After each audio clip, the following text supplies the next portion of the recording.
ஆமேன். தேவன் தாமே குடும்பங்களுக்கு சமாதானத்தையும் சந்தோஷத்தையும் தருவாராக.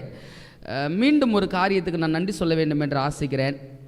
கடந்த வாரத்தில் நம்முடைய திருச்சபை கோயில்குட்டி ஆபிரகாம் அண்ணனை சந்தித்து, அண்ணே இந்த டிவைன் சர்வீஸில் பேசும்போது ரொம்ப கஷ்டமாக இருக்குதுண்ணே, சரியாக எனக்கு கேட்க மாட்டுது, நான் ரொம்ப லவுடாக பேசுகிறேன், எனக்கு ரொம்ப உடல் கஷ்டமாக இருக்குது நான் சொல்லியிருந்தேன். நேற்று எல்லா வேலைகளையும் விட்டுட்டு அண்ணன் இந்த ஒரு நல்ல காரியத்தை செய்து கொடுத்தாங்க. அண்ணன் கடவுள் உங்களை ஆசீர்வதிப்பாங்க, உங்கள் குடும்பத்தையும் ஆசீர்வதிப்பாங்க. தொடர்ந்து உங்களுடைய இந்த ஊழியம் சிறக்க நான் தேவ சமூகத்திலே தொடர்ந்து வேண்டுதல் செய்கிறேன். இந்த ஆராதனையில் பங்கெடுத்திருக்கிற நம் அனைவரோடும் தேவ கரம் சமாதானத்தோடும் சந்தோஷத்தோடும் நிறைவோடும் இருப்பதாக. நீண்ட நாட்களாக என் இருதயத்துக்குள்ளாக இருந்த ஒரு தேவ செய்தியை உங்கள் மத்தியில் நான் பகிர்ந்து கொள்ள வேண்டும் என்று ஆசிக்கிறேன். அந்த சத்தியம் முதலாவது என்னிடத்தில் மாற்றத்தையும், பிறகு சத்தியத்தை கேட்கிற இடத்துல அந்த மாற்றத்தையும் கொண்டு வர வேண்டும் என்பதே என்னுடைய வாஞ்சை.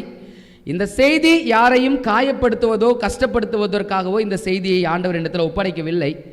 மாறாக கிறிஸ்து அடைந்திருக்கிற காயத்தை நாம் அனைவரும் புரிந்து கொள்ள வேண்டும் என்பதற்காகவே இந்த செய்தி பரலோகத்தினால் கொடுக்கப்பட்டிருக்கிறது என்பதை நான் விசுவாசிக்கிறேன். செய்தியினுடைய தலைப்பு என்ன அப்படின்னா, 21ஆம் நூற்றாண்டின் பிசாசு. இந்த 21ஆம் நூற்றாண்டில் நாம் வாழ்ந்து கொண்டிருக்கிறோம்.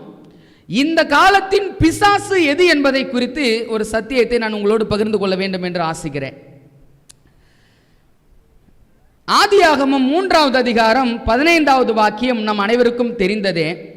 என்னங்க வார்த்தை சொல்லுது? வாக்கு தத்தம், உனக்கும் ஸ்திரீக்கும் உன் வித்துக்கும் அவள் வித்துக்கும் பகையை உண்டாக்குவேன், அவர் உன் தலையை நசுக்குவார், நீ அவன் குதிகாலை நசுக்குவாய். இது ஆதியிலே ஆதி பெற்றோருக்கு ஆண்டவர் கொடுத்த வாக்கு தத்தம். அவர்கள் தேவனுக்கு கீழ்ப்படியாமல் போனபடியினாலே மரணத்தை சந்திக்க நேரிட இருந்த சூழ்நிலையில தேவன் ஆதி பெற்றோருக்கு கொடுத்த ஒரு ஆசீர்வாதமான வாக்கு தத்தம் இந்த ஆதியாகமம் 3:15. இந்த ஆதியாகமம் 3:15 நிறைவேறி விட்டதா, நிறைவேற போகிறதா, நிறைவேறி கொண்டிருக்கிறதா? என்னங்க சொல்ல முடியும் இந்த வார்த்தைக்கு? 3 காரியங்களை நான் உங்களுக்கு முன்பதாக வைக்கிறேன். 1, நிறைவேறி விட்டது. 2வது காரியம் நிறைவேறி கொண்டிருக்கிறது. 3வது காரியம் இனிமேல் தான் நிறைவேற போகிறது. இந்த 3 காரியத்தில் எதை நீங்க தொட முடியும் நினைக்கிறீங்க? நிறைவேறி விட்டது, நிறைவேற போகிறது. நிச்சயமாகவே இந்த ஆதியாகமம் 3:15 நிறைவேறின காரியமாய் இருந்தாலும் மீண்டும் ஒரு விசை அது முழுமையடைந்து நிறைவேற போகிறது என்பதை நாம் புரிந்து கொள்ள வேண்டும். உதாரணத்துக்கு பாருங்களேன், யோவேல் புத்தகத்தில் நம்ம வாசிக்கிறோம் 2வது அதிகாரத்தில், கடைசி நாட்களில் மாம்சமான யாவர் மேலும் என் ஆவியை ஊற்றுவேன்னு ஆண்டவர் சொன்னார். அந்த அனுபவம் எங்கு நிறைவேறிருக்கிறது? பெந்தகோஸ்தேனால நிறைவேறிருக்கிறது. இப்ப அந்த அனுபவம் மீண்டும் இந்த முடிவு காலத்தில் நிறைவேறுமா அப்படின்னா நிறைவேறும். எப்படி முன்மாரியின் ஆவியை தேவன் தேவ பிள்ளைகள் மத்தியில் ஊற்றினாரோ அதே விதமாக யோவேலின் தீர்க்க தரிசனம் கடைசி காலத்தில் முடிவு காலத்தில் நம்மிடத்தில் நிறைவேற போகிறது. டூல் ப்ராஃபசி அப்படின்னு ஆங்கிலத்தில் சொல்லுவாங்க, இரட்டை தீர்க்க தரிசனம் அப்படின்னு சொல்லுவாங்க இதுக்கு அர்த்தம். ஆனால் ஆதியாகமம் 3:15 ஏற்கனவே ஒரு முறை நிறைவேறுதலை கண்டிருக்கிறது. ஆனால் மீண்டும் அது முழுமை பெற போகிறது என்பதை நம்ம புரிஞ்சுக்கணும். என்ன காரியம்? வசனம் சொல்லுச்சு, உனக்கும் ஸ்திரீக்கும் உன் வித்துக்கும் அவள் வித்துக்கும் பகையை உண்டாக்குவேன், அவர் உன் தலையை நசுக்குவார். நமக்கு தெரியும் யார் அந்த அவர் அப்படின்னா கர்த்தராகிய இயேசு கிறிஸ்து. கர்த்தராகிய இயேசு கிறிஸ்து சாத்தானுடைய தலையை நசுக்குவார் என்பதுதான் வேதாகம சத்தியம். இந்த காரியம் கிறிஸ்து எப்பொழுது எக்ஸாக்டா சிலுவையில் அவர் மரித்தாரோ, அவர் சிலுவையில் மரித்த போது சாத்தானுடைய தலை நசுக்கப்பட்டது. ஆனால் அது முழுமடைந்ததா அப்படின்னா முழுமை அடைந்தது தான். ஆனால் மீண்டும் என்ன செய்கிறார் அப்படின்னா அந்த சாத்தானுக்கு முழுமையான தீர்வை தேவன் யார் நிமித்தம் கொடுக்கிறார் என்பதை வேத வசனத்தை வாசிக்க போறோம். ஏற்கனவே கிறிஸ்து அவனுடைய தலையை சிலுவையில் ஆணி எடுத்து நசுக்கிட்டார். இப்ப அவனை நசுக்கி யாருக்கிட்ட போடுறாருன்னு பாருங்க. யார் முழுமையாக சாத்தானை அழிக்கிறார்கள் என்பதை ஒரு வசனத்தை வாசிக்கலாங்களா? ரோமர் 16வது அதிகாரம், ரோமர் 16வது அதிகாரம் 20வது வாக்கியம். சாத்தானை இறுதியாய் முடிக்க போறது யாரு, நசுக்க போறது யாருன்னு பாருங்களேன். சமாதானத்தின் தேவன் சீக்கிரமாய் சாத்தானை உங்கள் கால்களின் கீழே நசுக்கி போடுவார்.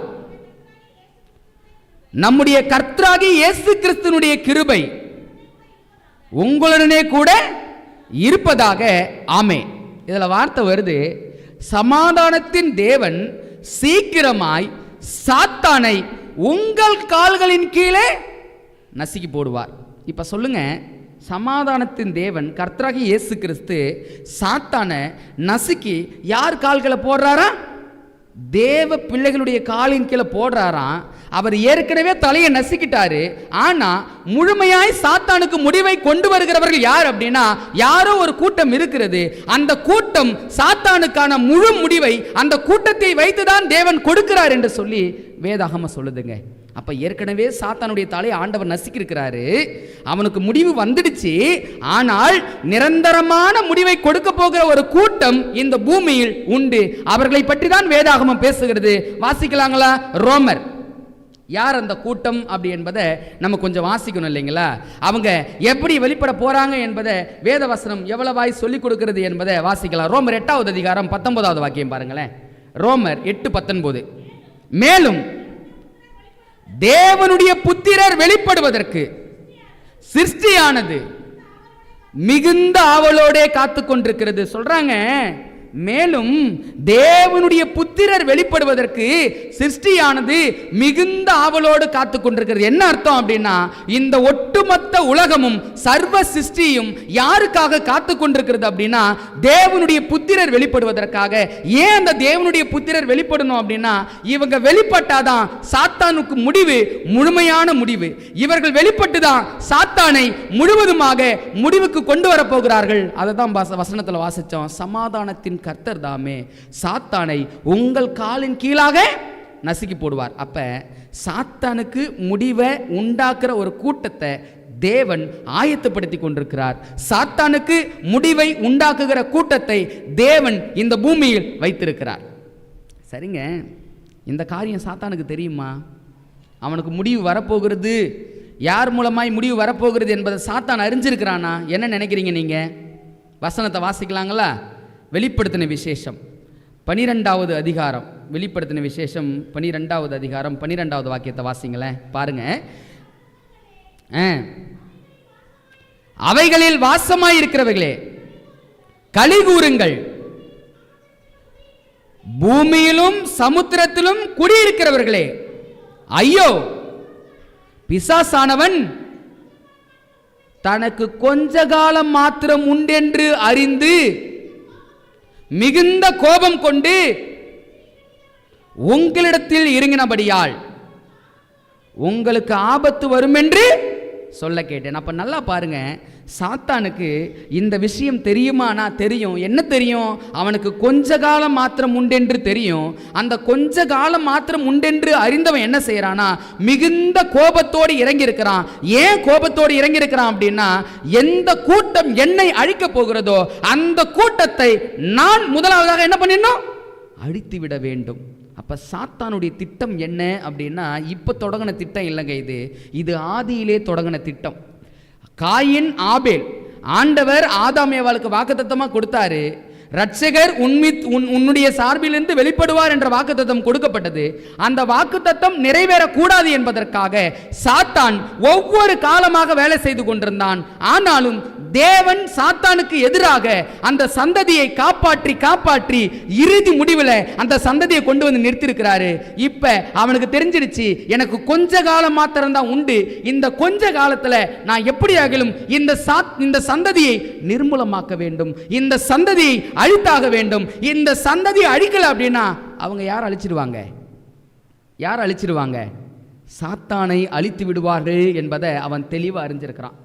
இப்ப அவர்களை அவனை ஒரு கூட்டம் அழிக்க போகிறது என்பதை அறிந்தவன் சும்மா இருப்பானா? சும்மா இருக்க மாட்டான். அவன் என்ன செய்வான்? அந்த கூட்டம் இவனை அழிப்பதற்கு முன்பதாக இவன் அந்த கூட்டத்தை எப்படியாகிலும் அழித்து விட வேண்டும் என்று சொல்லி அவன் என்ன பண்ணுவான்? திட்டங்களையும் தீர்மானங்களையும் கொண்டு வருவான். இந்த முடிவு காலத்தில் இந்த கூட்டத்தை அழிப்பதற்கு அவன் என்ன திட்டங்களை கொண்டு வந்திருக்கிறான் என்பதை தான் நம்ம என்ன செய்ய போறோம்னா கொஞ்சம் படிக்க போறோங்க.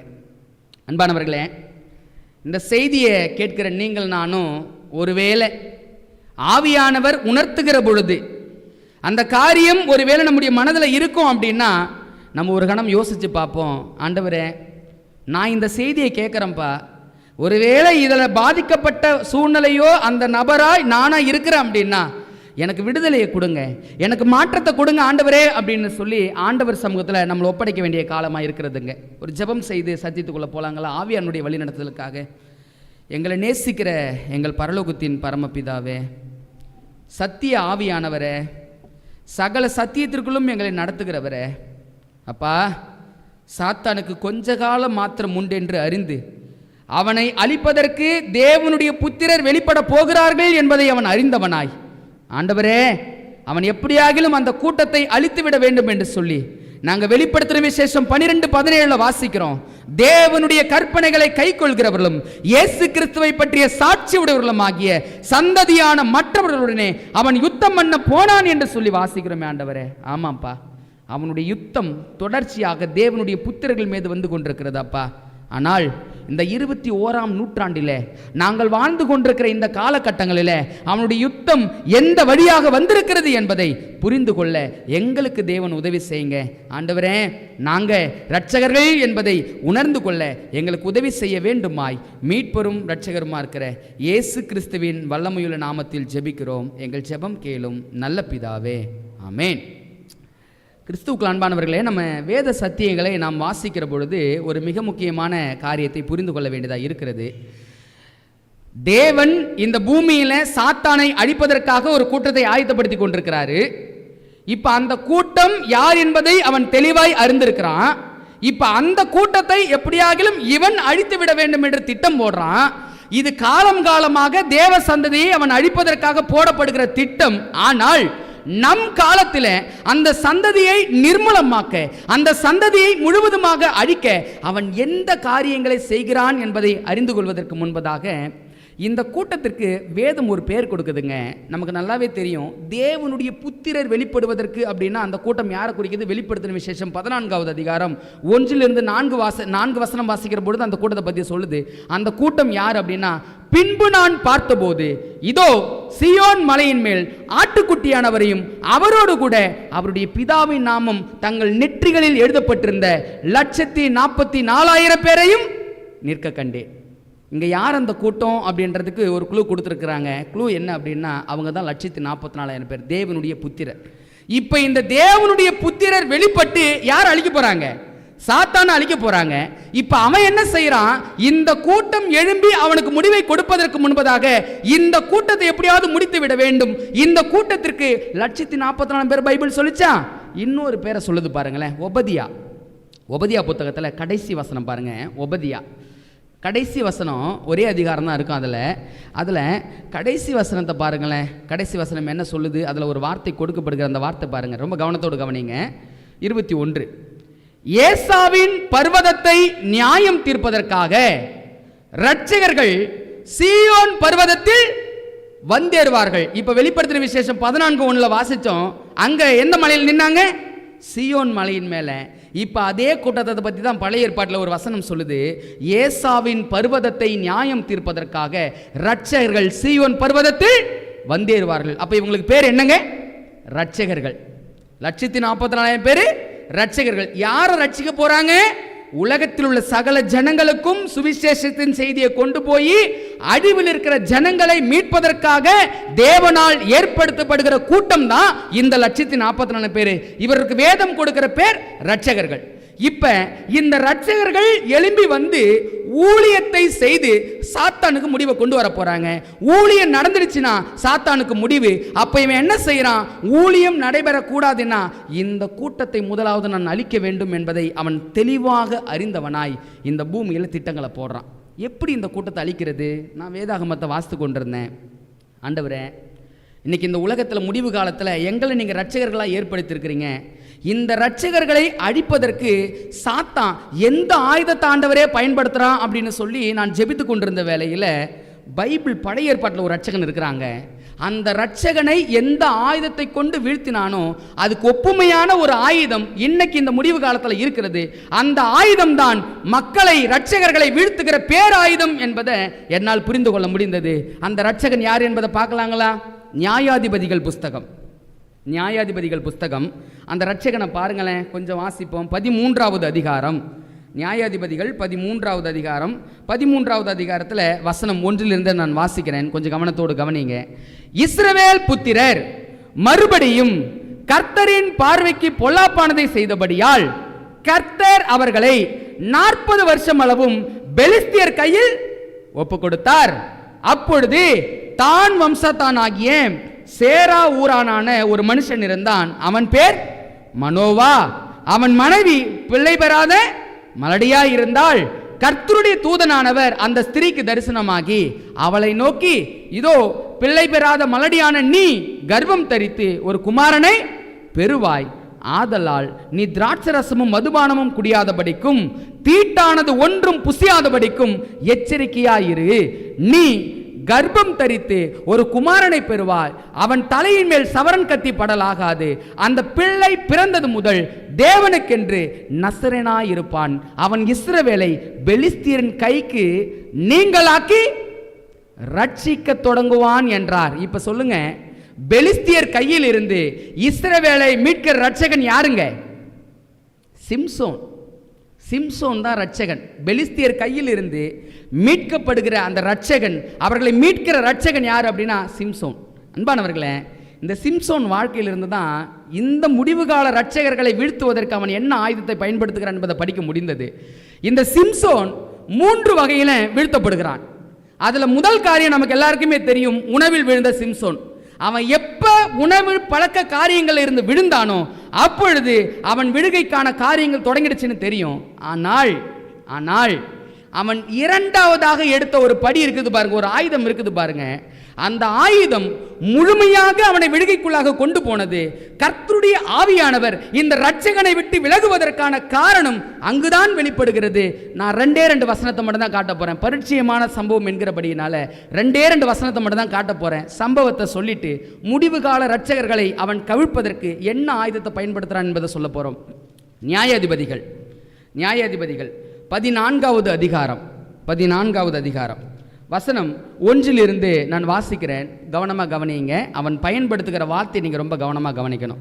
சிம்சோன் திம்னாத்துக்கு போய் திம்னாத்திலே பெலிஸ்தரின் குமாரத்திகளில் ஒரு பெண்ணை கண்டு திரும்ப வந்து தன் தாயையும் தன் தகப்பனையும், திம்னாத்திலே பெலிஸ்தரின் குமாரத்திகள் ஒரு பெண்ணை கண்டேன், அவளை எனக்கு கொல்ல வேண்டும் என்றான். அப்பொழுது அவன் தாயும் அவன் தகப்பனும் அவனை நோக்கி, நீ போய் விருத்த சேதனம் இல்லாத பெலிஸ்தரிடத்தில் ஒரு பெண்ணை கொல்ல வேண்டியது என்ன? உன் சகோதரன் குமாரத்துகளிலும் உங்கள் ஜனமனத்திலும் பெண் இல்லையா என்றார்கள். சிம்சோன் தன் தகப்பனை நோக்கி, அவள் என் கண்களுக்கு பிரியமானவள், அவளையே எனக்கு கொல்ல வேண்டும் என்றான். இப்ப சாம்சன் அந்த சிம்சோன் பாருங்க, அந்த சிம்சோன் விழுகைக்கான காரியம் ஆரம்பிக்குது. ஏற்கனவே சொல்லிட்டேன், உணவுல தான் முதல்ல அவர் விழுந்தாரு. ஆனா நான் 2வது படிக்கு வந்துடுறேன். இந்த 2வது படியில அவர் விழுகைக்கான காரியம் தொடங்குது. பெலிஸ்தியர்ல ஒரு பெண்ணை, திம்னாத்துல இருந்து ஒரு பெலிஸ்தியர்ல ஒரு பொண்ணை பார்க்கிறாரு. அந்த பெண்ணை குறித்து அவர் சொல்லுகிற வார்த்தை என்ன? அவள் என் கண்களுக்கு பிரியமானவள். இந்த கண்களுக்கு பிரியமானவளால தான் இவர் என்ன செய்யறாரு? விழப்போகிறார். முதல் காரியத்தை நீங்க கவனமாக கவனிச்சுக்கணும். கண்களுக்கு பிரியமானவள். சரிங்க, நமக்கு கண்களுக்கு பிரியமான ஒருத்தவங்க இருக்கிறாங்கன்னா என்ன செய்வோம்? கண்ணுக்கு ரொம்ப பிரியம், என்ன செய்வீங்கன்னு கேட்குறேன் நான். பார்த்துக்கிட்டே இருப்பேன்ல, யாராவது நமக்கு ரொம்ப பிடிச்சவங்க, இன்னைக்கு தான் மொபைல், அன்னைக்கு ஃபோட்டோஸ் இருக்கும்போது ஃபோட்டோவை எடுத்து என்ன பண்ணிக்கிட்டே இருப்போம்? பார்த்துக்கிட்டே இருப்போம். ஏன் பார்த்துக்கிட்டே இருக்கிறோம்? கண்களுக்கு பிரியமானபடியினால் தொடர்ச்சி என்ன பண்ணிட்டு இருக்கிறோம்?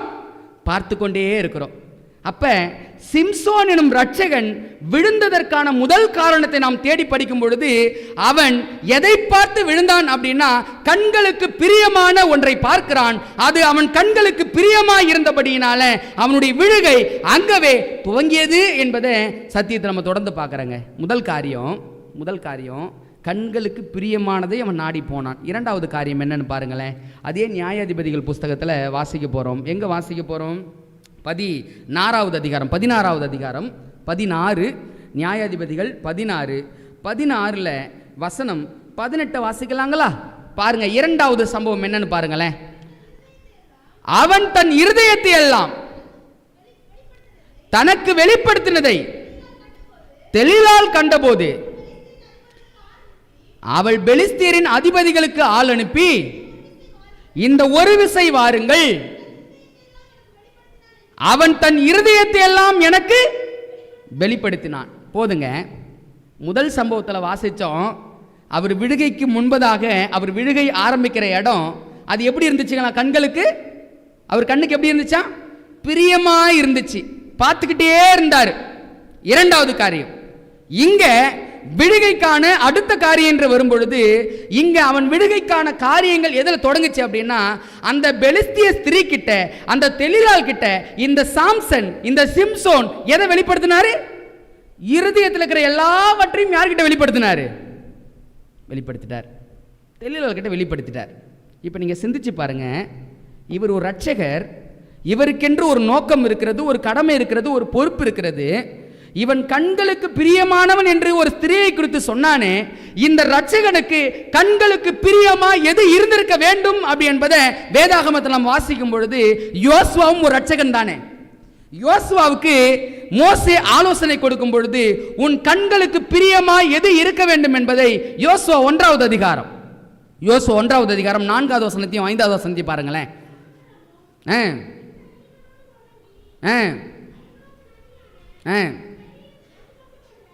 வாசிங்க. அனைத்தும் சூரியன் அஸ்தமிக்கிற திசையான பெரிய சமுத்திரம் வரைக்கும் உங்கள் எல்லையாயிருக்கும். நீ உயிரோடு இருக்கும் நாளெல்லாம் ஒருவனும் உனக்கு முன்பாக எதிர்த்து நிற்பதில்லை. நான் மோசையோடு இருந்தது போல உன்னோடும் இருப்பேன்.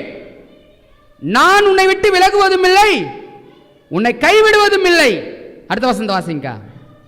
பலம் கொண்டு திடமனதாயிரு.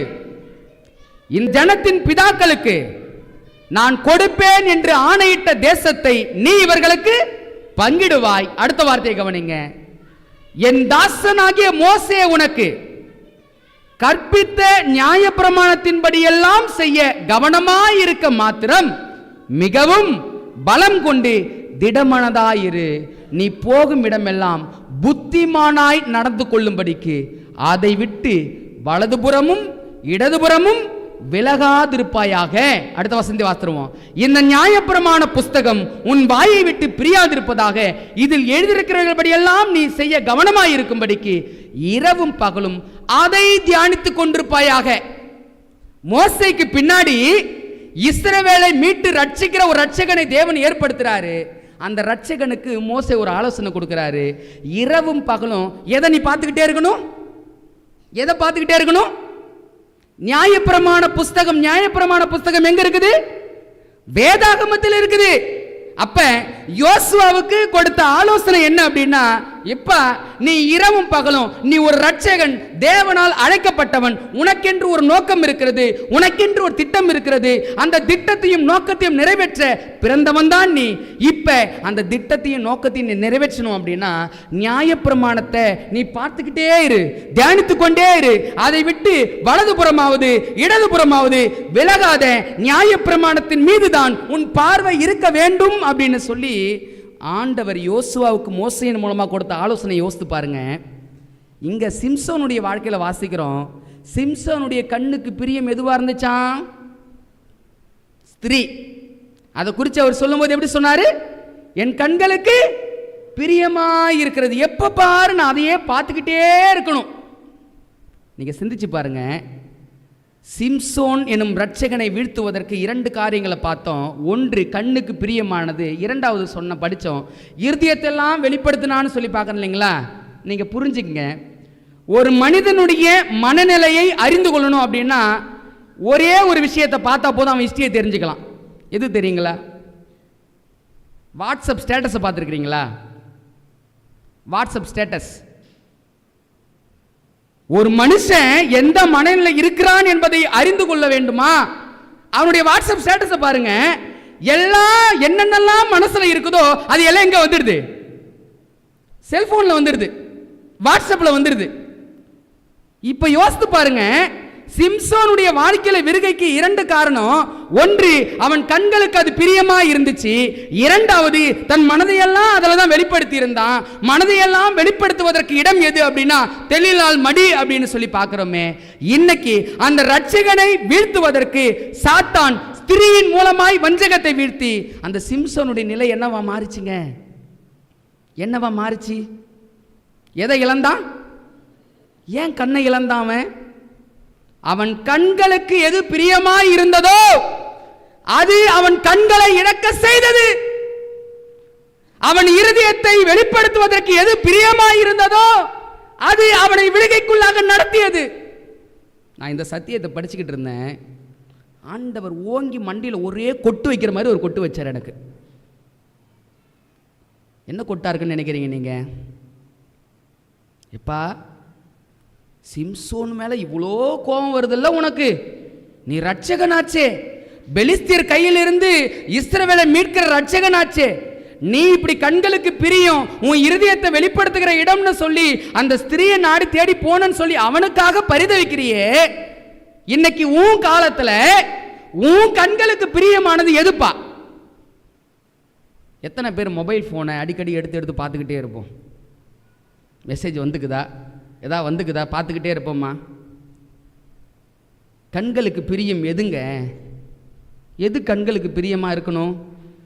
யோசுவா கிட்ட சொன்னாரு, நீ உனக்கு கொடுக்கப்பட்ட நோக்கத்தை நிறைவேற்றுவதற்கு நியாயப்பிரமாண புஸ்தகத்தை விட்டு வலதுபுறமாவது இடதுபுறமாவது விலகாதபடி நீ எப்பொழுதும் அதனை தியானித்துக் கொண்டு அப்படின்னா அதை பார்த்துக்கிட்டே இரு, படிச்சுக்கிட்டே இரு. எதை பார்க்கணும், எதை படிக்கணும்? வேத புஸ்தகத்தை பார்க்கணும், வேத புஸ்தகத்தை படிக்கணும். ஆனால் உன் கண்கள் எதை பார்த்து கொண்டிருக்கிறது, எதை நோக்கி கொண்டிருக்கிறது அப்படின்ற ஒரு கேள்வியை ஆண்டவர் எனக்கு முன்னதாக வச்சாருங்க. நான் ஆரம்பத்தில் சொன்னது போல சாம்சன் கிட்ட 2 பிரச்சனை. ஒன்று, கண்களுக்கு பிரியமாக ஒன்று மாறிடுச்சு. 2வது, இருதயத்தையெல்லாம் வெளிப்படுத்தினான்னு சொன்னேன் பார்த்தீங்களா? நீங்கள் அந்த அனுபவத்தை நிறைய பேர் அடைஞ்சிருக்க முடியும். நிறைய பேர் வாட்ஸ்அப் ஸ்டேட்டஸை பார்த்துருப்பீங்க. வாட்ஸ்அப் ஸ்டேட்டஸை பார்த்தீங்க அப்படின்னா அவன் மனசில் என்னென்னலாம் இருக்குதோ அதெல்லாம் எங்கே தெரிஞ்சிடும்? வாட்ஸ்அப் ஸ்டேட்டஸ்லேயே தெரிஞ்சிடும். இப்போ இந்த சாம்சனுடைய இந்த சிம்சோனுடைய இருதயத்தின் விருப்பத்தையும் ஆசையும் அளவையும் அவன் யார்கிட்ட கொட்டியிருக்கணும்? தேவ சமூகத்தில் முழங்கால் படியிட்டு தன் இருதயத்தின் விருப்பங்களை எல்லாம் நிறைவேற்ற சொல்லி ஜெபிக்க வேண்டிய இந்த சாம்சன், இந்த சிம்சோன் யாருடைய மடியில் படுத்துக்கிட்டு இருதயத்தின் காரியத்தை வெளிப்படுத்துறான்? தெலீலாளுடைய மடியில். புரியுற மாதிரி ஒரு கேள்வி கேட்குறேன். உங்க பைக்குள்ள உங்க சட்டைக்குள்ள தெலீலாள் தூங்குறாளா? தெலீலாள் உங்களுடைய வாழ்க்கையில் ஆளுகை செய்யறாளா? தெலீலாள நீங்க உங்க பைக்குள்ள வச்சுக்கிட்டு இருக்கிறீங்களா? ஆண்டவர் எனக்கு முன்பாக இந்த கேள்வி வைக்கும்போது நான் சிந்திக்க ஆரம்பித்தேன். சாத்தான் இந்த 21ஆம் நூற்றாண்டில் இரட்சகர்களை அழிப்பதற்கு அவன் பயன்படுத்துகிற பேர் ஆயுதம் எது அப்படின்னா செல்போன். நான் கொண்டே வரல பாருங்க, தூக்கி போட்ட அவ்வளோதான். ஸ்டேஜ் கூட கொண்டு போகக்கூடாது. இனிமேட்டு நல்ல காரியத்து கூட தேவையானா எடுக்கணும், இல்லைன்னா போட்டுடணும். ஏன்னா சத்தியம் பேசிட்டோம். சத்தியம் பேசுது. மாற்றம் முதலாவது எங்கே வரணும்? நம்ம கிட்ட வரும். நம்மளை மாற்றாத சத்தியம் எப்படிங்க பிறரை மாற்றும்? நீங்க யோசித்து பாருங்க. இன்னைக்கு தெலீலாளுடைய ஆளுகை நம் மத்தியில் இருக்குதா? ஆவியானவருடைய ஆளுகை நம் மத்தியில் இருக்குதா? கர்த்தர் பாரத்தோடு இந்த காலங்களிலே கிரியை செய்து கொண்டிருக்கும் பொழுது நாம் எதன் மீது நம்முடைய பாரத்தை வைத்துக் கொண்டிருக்கிறோம்? எனக்கு தெரியுங்க, எனக்கு தெரியும். வேத வசனம் சொல்லுது. ரோமர் புத்தகம் 11வது அதிகாரம் 13வது வாக்கியத்தை வாசிங்களேன். ரோமர் 11:13. சாரிக்கா 13:11 வாசிங்க. நித்திரையை விட்டு எழுந்திருக்கத்தக்க வேலையாய் சென்று நாம் காலத்தை அறிந்தவர்களாய் இப்படி நடக்க வேண்டும். நாம் விசுவாசிகளான போது ரட்சிப்பு சமீபமாய் இருந்ததை பார்க்கிலும் இப்போது அது நமக்கு அதிக சமீபமாய் இருக்கிறது. பாருங்க, வசனம் சொல்லுது, நம்ம விசுவாசிகளான போது ரட்சிப்பு எப்படி இருந்துச்சா? சமீபமா இருந்துச்சு. ஆனால் அதை பார்க்கிலும் இன்னைக்கு ரட்சிப்பு அதிக சமீபமா இருக்கிறது. அப்படின்னா இன்னைக்கு ரட்சிப்புக்குள்ளாக பிரவேசிக்க பிரியப்படுகிற நீங்கள் நானும் எங்கு உறங்கிக் கொண்டிருக்கிறோம்? வேதவசனம் சொல்லுது, சாத்தான் எப்படிப்பட்ட காரியத்தோடு வருகிறான் என்பதை பைபிள் சொல்லுது பாருங்களேன். ஒரு வசனத்தை நம்ம வாசிப்போம், அதனுடைய காரியங்களை கொஞ்சம் நம்ம சிந்திக்கும் போது தெளிவாய் புரிந்து கொள்ள முடியும் அப்படின்னு நான் நினைக்கிறேன். 2 கொரிந்தியர் 11வது அதிகாரம் 14வது வசனத்தை பாருங்களேன். 2 கொரிந்தியர் 11:14. அது ஆச்சரியமல்ல, சாத்தானும் ஒளியின் தூதனுடைய வேஷத்தை தரித்துக் கொள்வானே. சாத்தான் இந்த காலத்தில் எப்படி வந்திருக்கிறான் அப்படின்னா, ஒளியின் தூதனோடு வந்திருக்கிறான். ஒளி எப்பயுமே முகத்துக்கு முன்னாடி அடிச்சுக்கிட்டே இருக்குதுங்களா? ஒளிக்குள்ள நீங்கள் நானும் பிரவேசித்துக் கொண்டே இருக்கிறோமா? அன்பானவர்களே, சாத்தான் இந்த 21ஆம் நூற்றாண்டில் இரட்சகர்களாய் மாற வேண்டிய உங்களையும் என்னையும் எதை வைத்து அவன் சிதைத்துக் கொண்டிருக்கிறான் என்பதை சிந்தித்து பாருங்கள். நான் நம்முடைய திருச்சபை பிள்ளைகளுக்காக எப்பயுமே ஆண்டவர் சமூகத்தில் ஜெபம் பண்றது உண்டு, நன்றி சொல்றது உண்டு. என்ன தெரியுங்களா? ஆண்டவர் உங்களுக்கென்று உடல் உழைப்பை வைத்திருக்கிறார். காலையில் போறீங்க, நைட்டு தான் வரீங்க. உங்களுக்கு அந்த காரியம் அதிகமா இல்லை, அதனால் தேவனுக்கு நான் நன்றி செலுத்துகிறேன். உங்களுடைய வேலை காரியங்களை பார்ப்பதற்கே நேரம் இல்லாமல் ஓடிக்கொண்டிருக்கிறீங்க, நீங்களும் இதற்காக தேவனுக்கு நன்றி செலுத்துங்கள். ஆனால் நீங்க நம்முடைய குடும்பங்களில் பிள்ளைகளும் மற்றவர்களும் இருக்கிற சூழ்நிலையை சிந்திச்சு பாருங்க. சாத்தான் ஒளியினுடைய தூதனை போல ஒளியினுடைய வேஷத்தை தரித்து வந்திருக்கிறான் அப்படின்னா, இன்னைக்கு இந்த 21ஆம் நூற்றாண்டுல அந்த ஒளி இடைவிடாமல் நம்முடைய முகத்துக்கு முன்பதாக வீசிக் கொண்டிருக்கிறதா என்பதை சிந்திச்சு பாருங்க. சிம்சோன் பரிசுத்த ஆவியானவரை இழக்க அவன் செய்த காரியம் இது மட்டும் தாங்க. என்ன செஞ்சான்? கண்ணுக்கு பிரியமானதை நாடி போனா, இருதயத்தை எல்லாம் அங்க வெளிப்படுத்தினா. விளைவு என்ன ஆனது அப்படின்னா, எந்த கண்ணுக்கு பிரியமானது என்று சொல்லி அவன் பார்த்து கொண்டிருந்தானோ அதனாலே கண்ணு போச்சு. நான் ஒரு தாயார் இடத்துல பேசிக் கொண்டிருந்தேன். 6 வயது ஆண் பிள்ளை.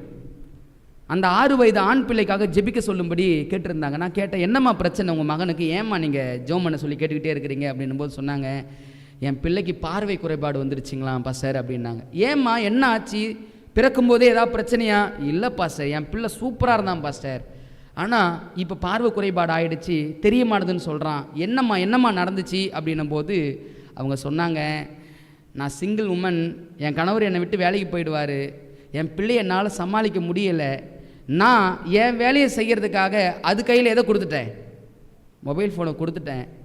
என் பிள்ளை அதை பார்த்து கண்ணு இன்னைக்கு பிரச்சனையாக போயிடுச்சு பாஸ்டர், நான் இவ்வளோ வருத்தப்படக்கூடிய ஒரு சூழ்நிலைக்குள்ளாக இருந்துக்கிட்டு இருக்கிறேன் பாஸ்டர், என்ன பண்ணுறதுனே தெரியல பாஸ்டர். நான் ஒரு கூட்டத்துக்கு போயிருக்கிறேன். ஒரு 4 வயது பிள்ளை, சின்ன பிள்ளை, ஒரு கையில் ஒரு ஸ்டிக்கு வச்சுருந்தான். நான் அவனை பார்த்துக்கிட்டே இருக்கிறேன். அந்த ஸ்டிக்கை வச்சு அவன் துப்பாக்கி மாதிரி பயன்படுத்துகிறான். துப்பாக்கி மாதிரி பயன்படுத்தி யாருமே ஆள் இல்லை, அவன் பார்க்குறான், டிஸ்ட்னு சொல்லிக்கிட்டே இருக்கிறான். இவன் என்னடா இதே மாதிரி செய்து கொண்டிருக்கிறான். நானும் அவனை பார்த்துக்கிட்டே இருக்கிறேன். கையில் ஃபோனே இல்லை. அப்படியே ஏதோ ஒரு நம்பரை தட்டி, அவன் அந்த சைடு வராம்பாரு, அந்த சைடு வராம்பாரு, அவனை போடுன்றான். நான் அப்படியே உட்காந்து அந்த கட்டையில் உட்காந்து பார்த்துக்கிட்டு இருக்கிறேன்.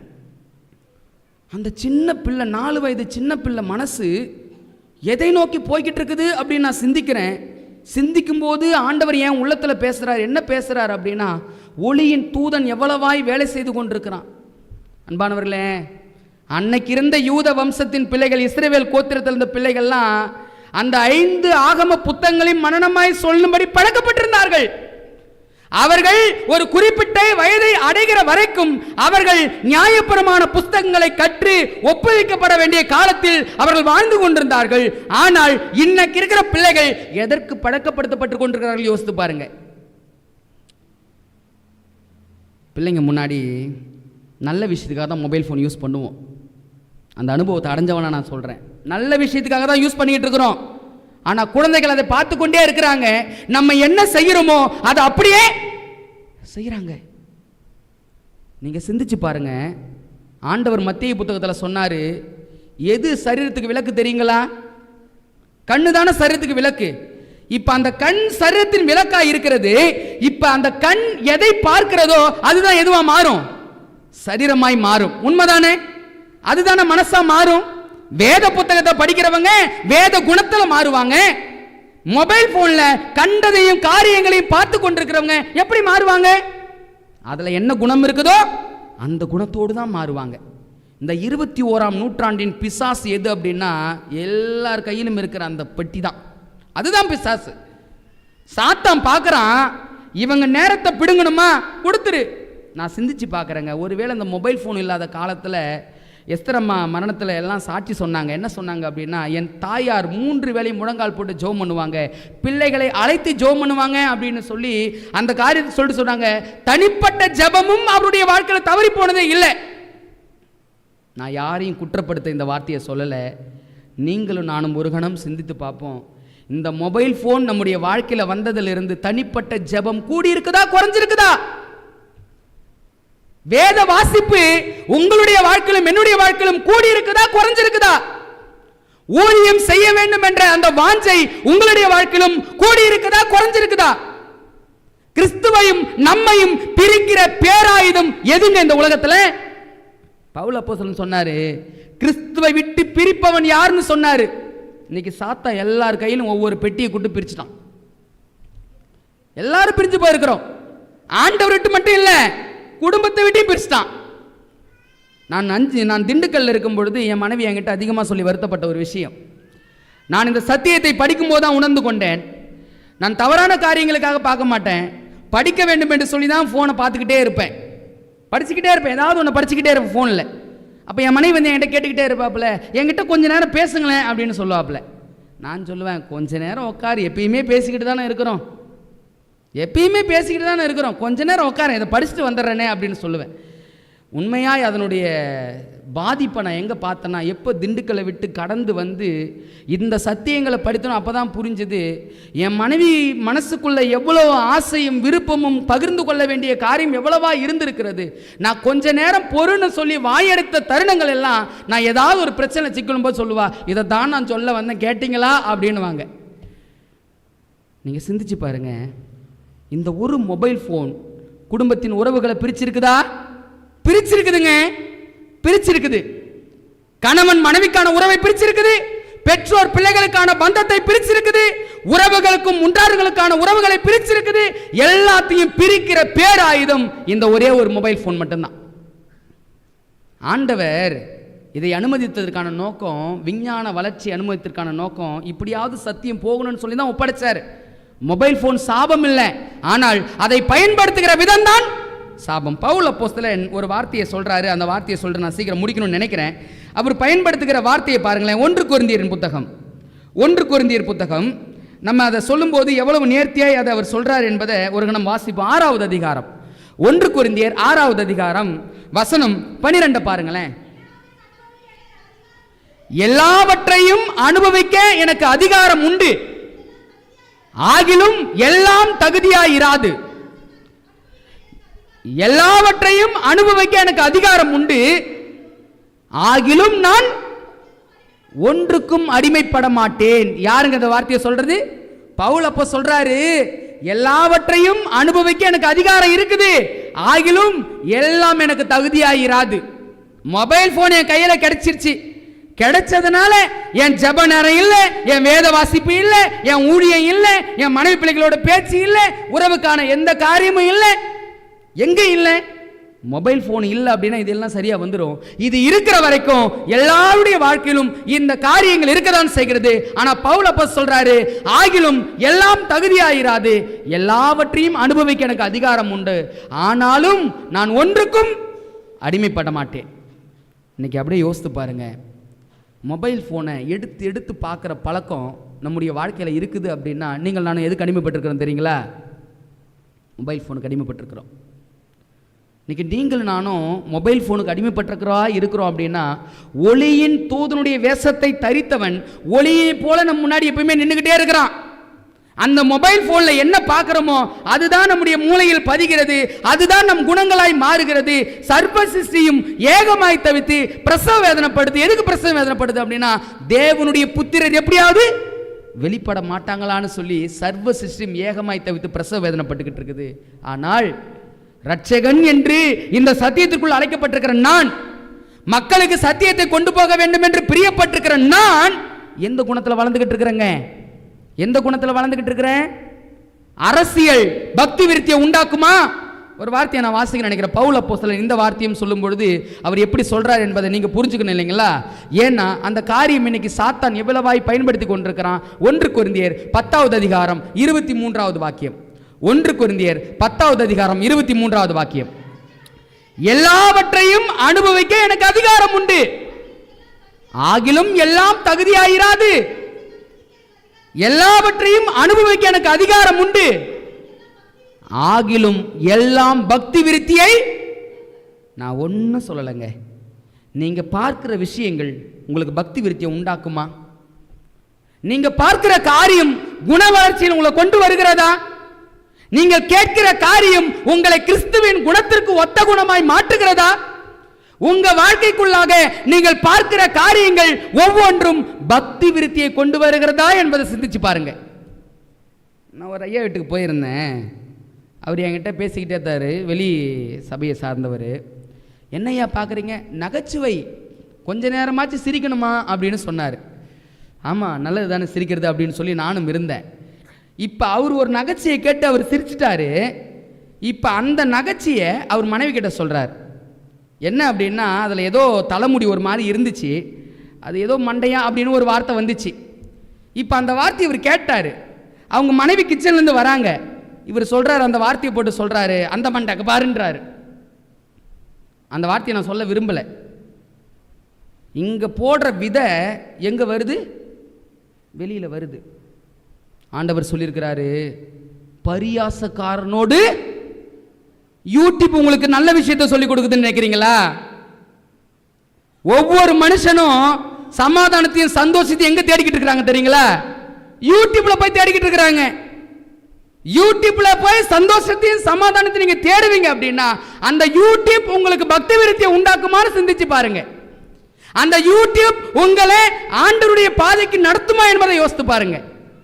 அன்பானவர்களே, நான் ஏன் இந்த சத்தியத்தை இவ்வளோ தீர்க்கமாய் இந்த காலங்கள் நான் பேசிக்கிட்டு இருக்கிறேன் அப்படின்னா, அந்த பாதிப்பை அடைந்தவனாய் அதிலிருந்து விடுபட ஆண்டவர் சமூகத்தில் அனுதினமும் ஜெபித்தவனா நான் பேசிக் கொண்டிருக்கிறேன். நல்ல காரியத்துக்காக தான் பார்த்தது. ஆனால் அந்த நல்ல காரியம் என் ஜெப வாழ்க்கையை அழித்தது, என் வேத வாசிப்பை அழித்தது, என் ஊழியத்தின் நிலையை அழித்தது, என் உறவுக்கான எல்லா அடித்தளங்களையும் அது அழித்தது. இன்னைக்கு உங்களுடைய வாழ்க்கையிலும் அது எவ்வாறு அழித்து கொண்டிருக்கிறது என்பதை சிந்திச்சு பாருங்க. ஆண்டவர் பார்க்குறாரு, இந்த காலகட்டங்களில் இரட்சகர்கள் வெளிப்பட வேண்டிய காலம்பா இது. ஆனால் என் இரட்சகர்கள் எங்கு இருந்து கொண்டிருக்கிறார்கள் என்பதை சிந்தித்து பார்க்க ஆண்டவர் நம்மளை வழி நடத்துகிறாருங்க. அன்பானவர்களே, மொபைல் ஃபோன் யூஸ் பண்ணுறது தப்புன்னு சொல்லலைங்க. அதை உபயோகப்படுத்த வேண்டிய விதத்தில் உபயோகப்படுத்துங்க. அந்த மொபைல் ஃபோனை நீங்கள் பயன்படுத்த வேண்டிய விதத்தில் பயன்படுத்திங்கன்னா ஒரு பிரச்சனையும் இல்லை. ஆனால் நீங்கள் கேட்கிற விஷயமும் நீங்கள் பார்க்கிற விஷயமும் பக்தி விருத்தியை உங்களுக்கு உண்டாக்குமா என்பதை சிந்தித்து செயல்பட்டு நீங்கள் அதை பயன்படுத்த வேண்டும் என்பதே என்னுடைய வாஞ்சை. பரலோக தேவனுடைய பாரம். சாத்தான் பார்க்கிறான், இவங்க என்ன காலில் கீழே போட்டு நசுக்க போறாங்களா, இவர்களை நான் எப்படி அழிக்கிறேன் பாருன்னு சொல்லி இன்னைக்கு எல்லாருடைய வாழ்க்கையிலும் இந்த மொபைல் போன் கைபேசியை கொண்டு வந்து இணையதளத்தை கொண்டு வந்து அவன் மக்களை பிஸியாவே வச்சுக்கிட்டு இருக்கிறான். எப்பயுமே ஆண்டவர் விட்டு பிரிக்கிறதுக்கு சாத்தான் ஆதாம் ஏவாளுக்கு பயன்படுத்தின காரியங்களைப் போலவே இன்னைக்கு நம்முடைய வாழ்க்கையிலும் தேவனையும் நம்மையும் பிரிப்பதற்கு, சக உறவுகளையும் நம்மையும் பிரிப்பதற்கு அவன் பயன்படுத்துகிற பேராயுதம் இந்த காரியம் என்பதை யாரும் மறந்துவிட வேண்டாங்க. கிறிஸ்துவுக்குள் அன்பானவர்களே, இரட்சகர்களாக இருக்கிற நீங்களும் நானும் கண்ணுக்கு பிரியமானதை நோக்கி கொண்டிருக்கிறோமா? இரட்சகர்களாக இருக்க வேண்டிய நீங்களும் நானும் இருதயத்தை மொபைல் போன்ல போய் வெளிப்படுத்தி கொண்டிருக்கிறோமா? எங்க நம்முடைய நினைவுகளும் நம் சிந்தைகளும் இருக்கிறது? ஊழியம் முடிக்க வேண்டிய காலத்தில் வாழ்ந்து கொண்டிருக்கிற நீங்கள் நானும் எங்கு உட்கார்ந்து கொண்டிருக்கிறோம் என்பதை சிந்தித்து பார்ப்போம், செயல்படுவோம். கர்த்தர் தாமே நம் அனைவரையும் ஆசீர்வதிப்பாராக. ஆமென்.